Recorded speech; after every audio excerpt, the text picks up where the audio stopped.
एक समय में जैनपुर नामक एक गांव में जानकी और वीरेंद्रा नामक पति पत्नी रहते थे। उनका हर्षवर्धन नामक एक सुंदर और समझदार बेटा था।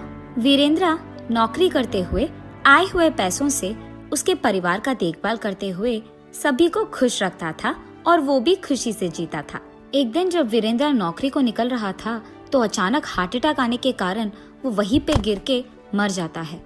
पति का ऐसे अचानक देहांत होने के कारण जानकी उसी के बारे में सोचते हुए बहुत दुखी होती है। हाँ, अगर मैं ऐसे ही मेरे बेटे के बारे में सोचे बिना पति के गुजरे हुए दुख में ही बैठूंगी तो मेरे पति की ख्वाहिश के अनुसार उसे पढ़ा नहीं पाऊंगी। मुझे कुछ काम करना होगा और मेरे बेटे को पढ़ाना होगा। ये फैसला करके अगले दिन से जानकी काम करते हुए आए हुए पैसों से उसके घर को चलाते हुए बेटे को पढ़ाते हुए बड़ा करती है। और ऐसे ही कुछ साल बीत जाते हैं। हर्षवर्धन बड़ा होके एक अच्छी नौकरी कमाता है और उसकी माँ का बहुत अच्छा देखभाल करता है। इसी खुशी में कुछ दिन बीत जाते हैं। अरे, मेरा बेटा तो बहुत बड़ा हो गया, अभी इसका शादी करवाने का वक्त है, तभी वो उसके बीवी और बच्चों के साथ खुश रह पाएगा। ये फैसला करके हर्षवर्धन की माँ जानकी एक अच्छी सुंदर लड़की को देखकर उसका शादी हर्षवर्धन से करवाती है। हर्षवर्धन की पत्नी वर्षिनी बहुत खूबसूरत होने के कारण वो हमेशा उसकी बीवी का बात सुनता था, क्योंकि वो बीवी पे एकदम लट्टू था। शादी के बाद ससुराल में पहले ही दिन वर्षिनी सुबह उठकर अपने पति को और सास को कॉफी देकर घर के सारे काम खत्म करके उसके सास के पास जाकर ये कहती है, सासू माँ, खाना लग गया है, खा लीजिएगा। ऐसे कहकर जानकी के प्लेट में खाना परोसती है। ये सब देख हर्षवर्धन बहुत खुश होता है। अपने बीवी के पास जाकर ऐसे कहता है, वर्षिनी, तुमसे शादी करने से पहले मुझे शक था कि तुम माँ का अच्छा देखभाल करोगे कि नहीं, पर अब तुम दोनों को देखकर मुझे बहुत खुशी हो रही है। अब जो माँ का ख्याल तुम रख रही हो, मुझे अब माँ की चिंता नहीं है। ये कह के वो खुशी खुशी उसके कार्यालय चले जाता है। बहू, थोड़ा पानी लाना बेटा। हाँ, मैं इनकी नौकर हूँ क्या, पानी लाने बोल रही है? बुलाने दो, मैं तो उनके पास नहीं जाऊंगी। ये सोचकर वो उसके सास के बुलाने के बावजूद ऐसे पेश आती है जैसे उसे सुनाई नहीं दे रहा है। बहू, वर्षिनी, वर्षिनी, ऐसे जानकी जोर जोर से अपनी बहू को पुकारती है। वाह, मेरे पति के ऑफिस जाने के बाद भी मुझे इनसे चैन नहीं मिल रहा। लगता है जब तक मैं उनके पास जाऊंगी ये बुलाते ही रहेगी। पहले ये तो जान लो कि मुझे इतने जोर से क्यों बुला रही है। सासू माँ, ऐसे क्यों बुला रहे हो जैसे कोई चोर आ गए घर में, हुआ क्या? ऐसे वर्षिनी गुस्से में बोलती है। अरे नहीं बेटा, मैंने सोचा तुम्हें सुनाई नहीं दे रहा है, इसीलिए जोर से बुला रही थी। बेटा, मेरे पाँव ना बहुत दर्द दे रहे हैं, मैंने सोचा तुम थोड़ा पानी लाओगी। आपको पानी देने के लिए आप इतना बुला रही थी मुझे? क्या सोच रहे थे आप, मैं आपकी नौकरानी हूँ कि आप मुझे ये सब काम बोलोगे और मैं कर दूंगी? आपके दो पाँव है ना, आप ही खुद चल के पानी लेकर आ जाइए। सुबह से सारे काम मैं ही कर रही हूँ, आपने तो मुझे एक भी बार नहीं रोका। मैं अपने मायके में कोई काम नहीं करती थी, लेकिन अब आपके लिए और आपके बेटे के लिए और इस घर के लिए सारे काम मैं ही करूं? बहू हूं कि नौकरानी? इसीलिए कल से मैं नौकरानी लगवाती हूँ घर पे, और आइंदा मुझे कोई काम नहीं बोलिएगा। ऐसे वो क्रोध में बोल के वहां से चली जाती है। उसके फैसले के अनुसार ही अगले दिन वर्षिनी उसके घर में एक नौकरानी रखती है और उससे सारे कामकाज करवाती है। मगर उसके पति के ऑफिस जाने के बाद वो कोई ना कोई बहाना ढूंढकर उसके सास को कुछ ना कुछ कह देती थी। एक दिन शाम को उसके पति हर्षवर्धन को घर आते हुए वर्षिनी खिड़की से देखती है और तुरंत वो कुछ फल लेकर उसके सास के कमरे में चले जाकर उन्हें टुकड़े करके जानकी को खिलाती रहती है। ये देख हर्षवर्धन बहुत खुश हो जाता है। अरे माँ, मेरी बीवी तो आपका ख्याल मुझसे भी बेहतर रख रही है, कितनी अच्छी है मेरी बीवी। ये कहकर वो अपने कमरे में चले जाता है। मेरी बहू मेरे बेटे के सामने ये सब नाटक कर रही है और जैसे ही वो ऑफिस चले जाता है मुझे बहुत दुख देती है। अगर ये बात मैं अपने बेटे से कह दूंगी तो वो बहुत दुख होगा, इसीलिए मैं इस बात को छुपा लूंगी। ये सोचकर वो चुपचाप वो सारी बातों को छुपा देती है। लेकिन वर्षिनी हर रोज उसके पति के ऑफिस जाने के बाद जानकी को भला बुरा कहती थी। ऐसे कुछ दिन बीत जाते हैं। मेरे पति ऑफिस जाकर तो अच्छे कमा रहे हैं, क्यों ना मैं अपने माँ बाप को और भैया भाभी को घर लाकर उन्हें यही रख दूं। वैसे तो मैं अपने परिवार के साथ बहुत खुश रह सकती हूँ। मुझे तो सिर्फ अपने परिवार की चिंता है, मेरी सांस भाड़ में जाए।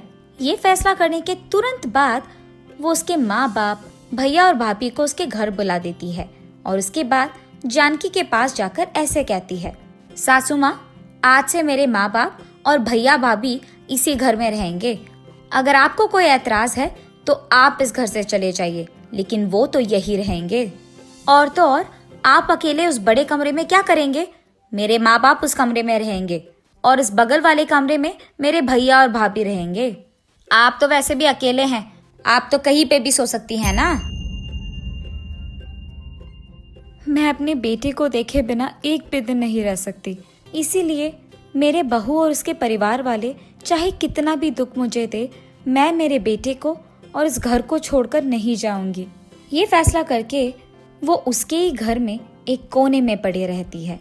जब हर्षवर्धन नौकरी से घर आता है तो अपने माँ को उसके कमरे में ना देख और उसके सास ससुर को वहाँ देख चौंक जाता है और उसके बीवी के पास जाकर उसे पूछता है, वर्षिनी, ये क्या?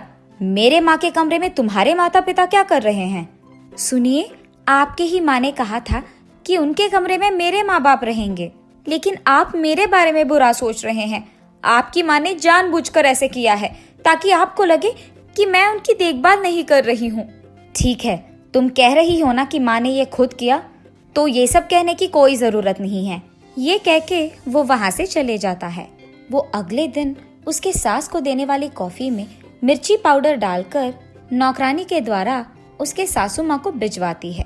इस बात से अनजान जानकी कॉफी पीते ही जलन होने के कारण बहुत सारा पानी पीती है और उसे ऐसे देख अब से हर रोज आपका ऐसे ही होगा। आप खुद तो इस घर से नहीं निकल रहे हो, तो मैं कुछ भी करके आपको निकलवा दूंगी, समझे? अब आपके दिन यहाँ गिन लो। ये कहते हुए वो जोर जोर से हंसती है। हाय भगवान, मेरे बहू के कारण न जाने मुझे और कितना सहना पड़ेगा आगे, लेकिन वो चाहे कुछ भी करे, मैं ये घर छोड़कर नहीं जाऊंगी। उसकी सारी गलतियां मैं सहती जाऊंगी। ये सोचकर वो धीरे से उठकर जाने ही लगती है कि वर्षिनी उसके पाँव को जानकी के पाँव के आगे लगाती है। जानकी फिसलकर नीचे गिर जाती है। हाय भगवान, ये क्या हो गया? मेरा पीठ तो टूट गया, मैं उठ भी नहीं पा रही हूँ। उसके सासू माँ के ऐसे जोर जोर से चिल्लाने के बावजूद वर्षिनी उसे कोई भाव नहीं देती है और वहाँ से चले जाती है।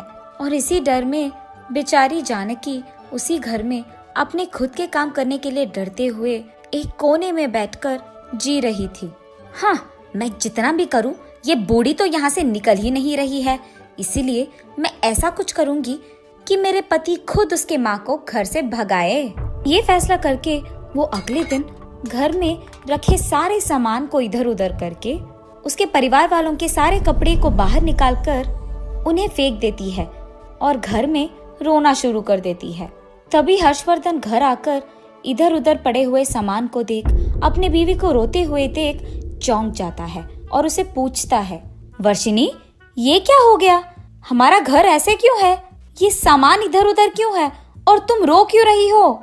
सुनिए, आपकी माँ ने हमारे परिवार के सारे कपड़ों को बाहर फेंककर ये बोला कि उनको हमारा यहाँ रहना पसंद नहीं है, इसीलिए मैंने फैसला किया कि आज से या तो वो रहेंगी या हम।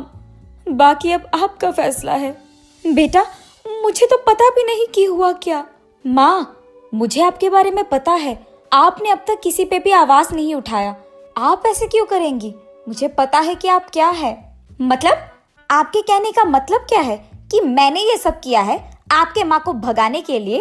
अब आपके मुंह से इतना सुनने के बाद मुझे यहाँ रहने की कोई जरूरत नहीं है।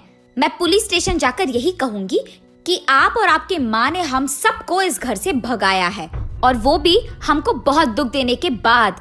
ये कह के वो उस घर से जाने की कोशिश करती है।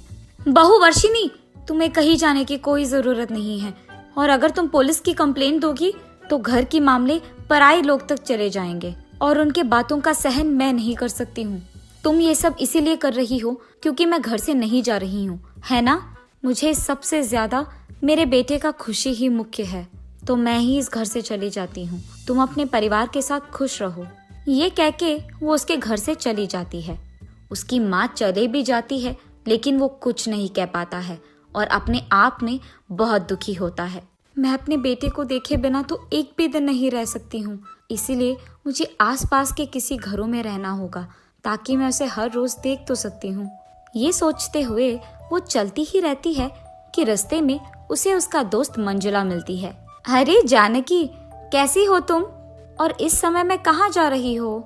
उसके ऐसे पूछने के बाद जानकी जो भी हुआ मंजुला को समझाती है। वो सब सुनकर मंजुला ऐसे कहती है, जानकी फिक्र मत करना, तुम्हारी बहू उसका गलती मानकर एक न एक दिन जरूर तुम्हें उसके घर वापस ले जाएगी, मगर तब तक अगर तुम्हें ऐतराज ना हो तो तुम मेरे घर में रह सकती हो। मंजुला का घर भी मेरे ही घर के पास है, तो मैं उसके घर में रहकर अपने बेटे को देख सकती हूँ। मंजुला, मुझे तुम्हारे घर में रहने के लिए कोई ऐतराज नहीं है, कम से कम ऐसे तो मैं अपने बेटे को दूर से देख पाऊंगी। उसके ऐसे कहने पर मंजुला जानकी को उसके साथ उसके घर ले जाती है, जहाँ जानकी हर रोज दूर से अपने बेटे को देखते रहती है। उसके सासू माँ के चले जाने के बाद वर्षिनी उसके परिवार के साथ खुशी से रहने लगती है। ऐसे कुछ दिन बीत जाते। एक दिन वर्षिनी का भैया उसके पास जाकर, वर्षिनी मुझे 10,000 की जरूरत है, दो ना बेटा। भैया, जो भी आपको चाहिए घर पे ही तो है, अभी आपको पैसों की क्या जरूरत है, और वो भी इतना? वैसे आपको देने के लिए मेरे पास पैसे है भी नहीं, और आइंदा मुझे ऐसे पैसे मत पूछना। ये कहकर वो गुस्से में वहां से चले जाती है। मैंने तो सोचा ये मेरी बहन है तो कुछ भी पूछ सकता हूँ, लेकिन ये तो ऐसे पेश आ रही है जैसे ये कोई रानी हो। फिलहाल तो इसने पैसे देने से इनकार कर दिया, बाद में मुझे भी घर से निकाल देगी, क्या पता। तब तक मुझे इंतजार नहीं करना, अभी मुझे इसके बारे में कुछ ना कुछ करना होगा, इसे ऐसे आसानी से छोड़ना नहीं। ऐसे वो सोच में पड़ जाता है। हाँ, ये ठीक रहेगा, अगर मैं ऐसे ही करूँगा तो जीवन भर मुझे कोई चिंता नहीं होगा। लेकिन मुझे ये सब पहले अपने माता पिता को बताना होगा। माँ, पापा, मुझे आप दोनों से कुछ बात करना है। हमको तो बचपन से पता है कि वर्षिनी बहुत लालची है। जैसे उसने अपनी सासू माँ को घर से भगाया है, वैसे भी हम लोगों को एक ना एक दिन जरूर भगाएगी। इसीलिए हम उसको और उसके पति को मार डालेंगे, तब तो उसका सारा जायदाद हमारा ही होगा, और हमें रोकने के लिए उसकी सास भी तो घर पे नहीं है। यही अच्छा मौका है, हम खुशी से इसी घर में रह पाएंगे। बेटा, लेकिन वो तो तुम्हारी बहन है, तुम जैसे सोच रहे हो ना वैसे कुछ नहीं होगा, तुम गलत सोच रहे हो। अरे माँ, तुम ये सब सोचोगी ना तो ऐसे ही लगेगा आपको। मैं कह रही हूँ, इन दोनों को जान से मार डालेंगे तो हम इनसे छुटकारा पाएंगे और ये सब हमारा होगा। हम इसी घर में सुख शांति से रह पाएंगे। ऐसे वो लोग चर्चा कर रहे होते हैं कि उस घर की नौकरानी ये सब सुनकर मंजुला के घर में मौजूद जानकी को ये सब कह देती है। मुझे तुरंत ये बात मेरे बेटे और बहू को कह देना होगा। मगर जानकी, तुम्हारी बहू तुम्हारी बातों पे विश्वास नहीं करेगी, इसीलिए हमें आज रात तक इंतजार करना होगा ताकि हम इनका असली स्वरूप उसके सामने खुद दिखा पाएंगे। ठीक है मंजुला। ये फैसला करके मंजुला और जानकी दोनों वर्षिनी के घर जाकर आधी रात को छुप जाते हैं। इतने में वर्षिनी का पूरा परिवार बिना कोई आवाज करे वर्षिनी के कमरे में चले जाते हैं। वर्षिनी और उसके पति हर्षवर्धन को अच्छी नींद में देख ये उन दोनों को जान से मारने की कोशिश कर ही लेते हैं कि इतने में, तुम्हें क्या लगता है कि यहाँ कोई नहीं है? उसकी आवाज सुनकर वर्षिनी और हर्षवर्धन एकदम से जाग उठते हैं।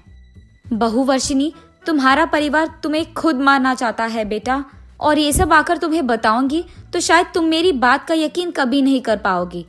इसीलिए मैंने सोचा कि तुम्हारे सामने ही उनका असली रूप मैं दिखा दूंगी। ये जानकर वर्षिनी बहुत बहुत दुख होती है। माँ, पापा, भैया, मैंने सपने में भी नहीं सोचा था कि आप ऐसा कुछ कर भी पाओगे। मेरे जायदाद के लिए आपने ये सब किया, ये तो मैं सोच भी नहीं सकती हूँ। मैंने तो सोचा कि मेरे ही तरह आपको भी खुश रहने का हक है, इसीलिए मैं तुम सबको यहाँ लाई हूँ, ताकि आप लोग मेरे साथ मेरे घर में खुश रह पाओ। और आपकी खुशी के लिए मैंने अपने सासू माँ को उसी के घर से भगा दिया। आप सबको तो शर्म आना चाहिए अपने आप को देखकर। अब आप इस घर में नहीं रह सकते हैं, यहाँ से चले जाइए और लौट के मत आइए। ये कहकर सुबह होते ही वो उसके परिवार को उसके घर से निकाल देती है। सासू माँ, अगर आपने मुझे कल रात बचाया नहीं होता तो शायद आज मैं जिंदा नहीं होती, और आपकी तरफ मैंने बहुत घटिया पेश आया, उसके लिए मुझे माफ कीजिए। मैं आइंदा ऐसे कभी नहीं करूँगी। बेटा, तुम्हें अपनी गलती का एहसास हो गया है ना, मुझे इतना ही बहुत है। ऐसे वर्षनी को उसकी गलती का एहसास होता है और तब से वो उसकी सासू माँ का बहुत अच्छा ख्याल रखती है। ऐसे वो सब खुश रहते हैं।